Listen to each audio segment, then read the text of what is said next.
সকালে ঘুম থেকে ওঠার পরে আপনার একেবারেই টেবিলের মধ্যে এরকম মজার পাটিসাপটা পিঠা যখন আপনার সামনে থাকবে, আপনার কাছে কেমন লাগতে পারে? কারণ হচ্ছে, মনে করেন সকালে ঘুম থেকে জেগে উঠলাম, উঠে নিজের কর্মব্যস্ততা যা ছিল শেষ করে যখন বাসায় ঢুকলাম সকাল 8টায় থেকে 8:30টায়, ঠিক তখনই এই মজার পাটিসাপটা পিঠা যখন আপনার সামনে থাকবে, আপনার মন চাইবে পেট ভরে খাওয়ার জন্য। আজকে সকালে এই সুন্দর পাটিসাপটা পিঠা দেখার পরে অনেকদিন হচ্ছে, মানে অনেকদিন হয়ে গেছে পাটিসাপটা পিঠা খাইছি যে আজকে যখন মানে সকালবেলা এই পাটিসাপটা পিঠাটা দেখলাম, মানে আর মানে লোভ সামলাতে পারতেছি না, বলতেছি আপনাদের সাথে একটু শেয়ার করি।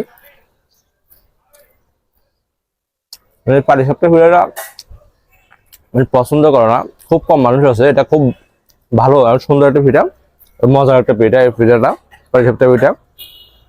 তো আজকে সকালে ঘুম থেকে ওঠার পরে মানে এই পিঠাটা দেখে আমার কাছে এত ভালো লাগছে, তাকে অবশ্যই ধন্যবাদ দিতে হয় এত মজার একটা পিঠা বানানোর জন্য। মাশাআল্লাহ।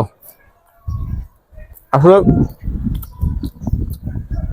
সকালের নাস্তার মধ্যে আপনার বৈচিত্র্য আনা দরকার আছে আমাদের।